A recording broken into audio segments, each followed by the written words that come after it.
আমি এখন রয়েছি ভিয়েতনামের দানাংয়ের খুব সুন্দর একটা পর্যটনদের আকর্ষণের জায়গা, যার নাম হচ্ছে বানা হিলস এবং গোল্ডেন ব্রিজ। প্রথমে তোমাদেরকে এই বানা হিলসের সম্বন্ধে একটু বলে দিই। 1919 সালে ফরাসি ঔপনিবেশিক শাসনামূলে সমুদ্রপৃষ্ঠ থেকে প্রায় 1500 মিটার উঁচুতে ফরাসিদের জন্য অবকাশ যাপন কেন্দ্র এবং একটা হিল স্টেশন স্থাপন করে। কেন? তার কারণ গরম থেকে রক্ষা পাওয়ার জন্য এবং পাহাড়ের এই সুন্দর মনোরম পরিবেশ দেখার জন্য, উপভোগ করার জন্য। বানা বানা কথার অর্থ হলো আমার পাহাড়। তখন এখানে প্রচুর কলা গাছ ছিল, আর এই কলা গাছ দেখে ফরাসিরা এই জায়গাটাকে বলতেন বানানে। পরবর্তীতে এই বানানে থেকে আস্তে আস্তে এই জায়গাটার নাম হয়ে যায় বানা হিলস। খুবই সুন্দর একটা জায়গা। এই বানা হিলসে তখন ফরাসিরা প্রচুর হোটেল এবং ভিলা তারা তৈরি করেছিল। পরবর্তীতে ভিয়েতনাম যুদ্ধের সময় এই এলাকাটা মারাত্মকভাবে ক্ষতিগ্রস্ত এবং পরিত্যক্ত হয়। বছরের পর বছর এই জায়গাটা পরিত্যক্ত থাকার পরে ভিয়েতনামের সান গ্রুপ এই এলাকাটাকে পুনর্নির্মাণ করে এবং 2007 সালে এই কেবিল কার স্টার্ট করে। তোমাদেরকে দেখাচ্ছি, এখান থেকে কেবিল কার দেখাও যাচ্ছে। দাঁড়াও, আমি জুম করি। এই দেখো কেবিল কার চলছে, দেখেছো?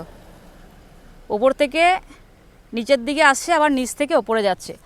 বর্তমানে এটি একটি এখন বিশাল থিম পার্ক এবং বিশ্বমানের পর্যটন কেন্দ্র।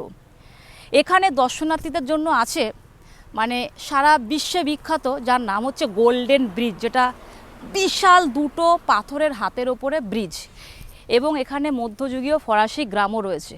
তো আমার অনলাইনে টিকিট কাটা রয়েছে। পুরো ভিডিওটা তোমাদের দেখতে হলে তোমরা আমার ব্লগ চ্যানেলে দেখো, আমি সমস্ত কিছু আপডেট দেব, উপরে যাওয়া থেকে শুরু করে গোল্ডেন ব্রিজ। আচ্ছা, যদি তোমরা এই ভিয়েতনামের দানাংয়ে আসো, কি কি দেখবে তোমাদেরকে বলে দিচ্ছি। এক হচ্ছে তোমার এই যে বানা হিলস এবং গোল্ডেন ব্রিজ। 2 হচ্ছে মাই খে বিচ, খুবই সুন্দর বিচটা। 3 হচ্ছে কোকোনাট ভিলেজ বাস্কেট রাইড হয় ওখানে। আমার করার কথা ছিল গতকালকে, কিন্তু আমি টাইমে আর কি আসতে পারিনি। আমার 12টার সময় টিকিট কাটা ছিল, তো আমি এখানে পৌঁছেছি 7টার সময়। আর 7টা মানে কি বিকেল 5টায় বন্ধ হয়ে যায়, তো আর কোনোভাবেই সম্ভব না। কেন?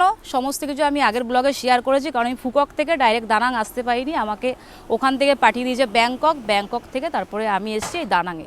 সুতরাং অনেক টাকাও লেগে গেছে টিকিটের সাথে সাথে। টিকিট করেছি, আমার টিকিট ছিল ফুকক থেকে ডাইরেক্ট দানাং। তো আমি ফুকক থেকে ডাইরেক্ট দানাং আসতে পারি না, যেহেতু আমি ইন্টারন্যাশনাল জার্নি করেছি। ব্যাংকক থেকে আমি ফুককে ঢুকেছি, তো আমাকে আবার ফুকক থেকে আবার ব্যাংককে গিয়ে জার্নিটা কমপ্লিট করতে হবে, তারপরে দেন আমি আবার ব্যাংকক থেকে আসতে পারবো দানাংয়ে। তো তোমরা দানাংয়ে এই সমস্ত জিনিসগুলো দেখতে পারো, খুবই সুন্দর। ওই যে কেবিল কার যাচ্ছে, আগে রয়েছে টিকিট কাউন্টার।